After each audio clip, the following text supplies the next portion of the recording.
This is the start of the Wargrave Challenge Cup Women's Club A. It's Thames Club D versus London Rowing Club B. London Rowing Club there on the right of your screen in the yellow boat. Thames D in the white boat. And I think this is one of my ones to watch today, so I hope it's a close race. Yeah, you're relying on these crews to make yourself accurate. I mean, so far so good. I think both crews have come out cleanly. Another eights race, so we're seeing that power off the start. Well, there's barely anything with these two crews at Women's Edge of the River in March. Thames had 4 crews in the top 20 of that race, and London was seconds behind them. And right now they've slight, I would call it maybe a canvas up on that London crew, the London crew over the Thames crew.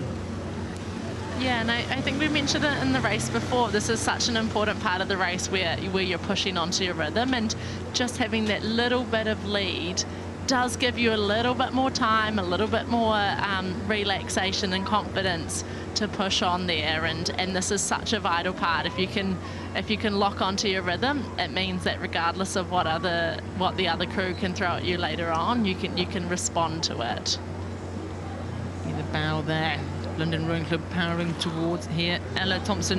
Now these crews, we haven't really seen them a great deal because this crew was mixed and matched at Women's Henley, and some of this crew lost out in the A final at Women's Henley to a Thames crew, so this is their chance to get a bit of revenge here at the Royal as they row alongside us, nice and low, nice and long, powerful here. This is the B crew, about a length up on Thames D, so that's their 4th ranked boat versus London's 2nd ranked boat. So you would say the form boat would be with the B crew over the D crew, but London, this is probably about as close a match as you're going to find given the depths of both clubs. Yeah, London's looking very efficient. They look quite upright to me. They look like they're doing their work out long at the front of the stroke, and then they do swing through, but they finish in still quite an upright position. So they're kind of just moving the boat early in the stroke, and then letting it work in that last part. And you've got to keep moving here, so you go through the first kind of quarter of the race. When you're racing one-on-one like this, match races, you don't want to give the other crew a sniff of you. You want to think that they're so far ahead that you could never get back on them. And London now have got a choice whether to really put the nail in the coffin or keep tapping along through the middle. Yeah, that's honestly why I love Henley Royal Regatta. It's a regatta that mind games come into play a little bit more. When you're only racing one other person, it's very different than your 6-boat racing, and a lot of it is about what impression you can give to the other crew, keeping momentum and making them think, actually, we're still in a great place, we're not that tired, regardless of what they do actually feel like. Yeah, Henley's much more like a heavyweight one-on-one boxing match rather than some sort of Royal Rumble where you get to take a rest.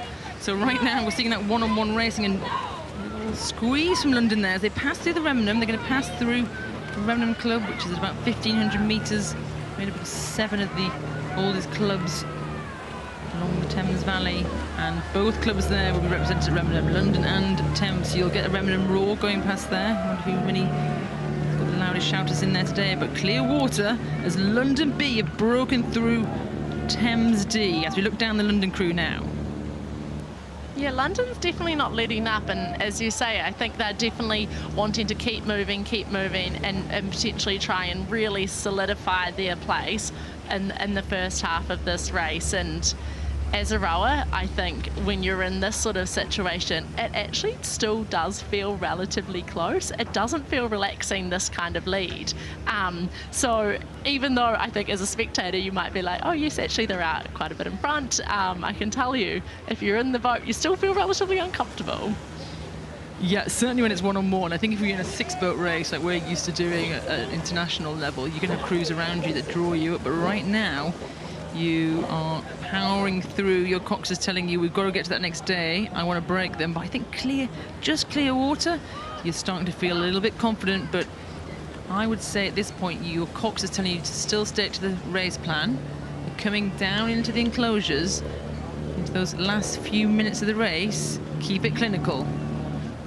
Yeah, and these athletes have trained so much for this race. So I think when you're racing once a day, they can actually afford to keep going. They'll be so fit, they'll be so strong, that having some good races throughout the week isn't necessarily a bad thing.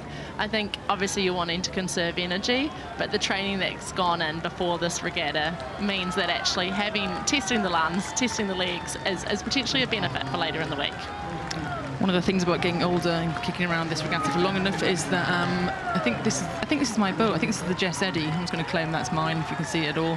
And I think I'm racing against one of my friends. I think I'm racing against the Baz Moffat, who I did the World Champs with quite some time ago. So I'm taking a win here on the course. There she is. There's the Jessica Eddy, powering past the enclosures. I'm going to win today, Grace. I mean, being out there winning Henley races without actually having to do the rowing, that is when you know you have made it. It was a tough one, but really powerful rowing. London Rowing Club B crew here, doing the business, looking strong, looking long. They can be really satisfied with that race, turning over Thames D today, who have beaten them earlier on in the season. It hurt them, but they've done the job there. And the Wargrave, that's a win for London Rowing Club B over Thames Rowing Club D.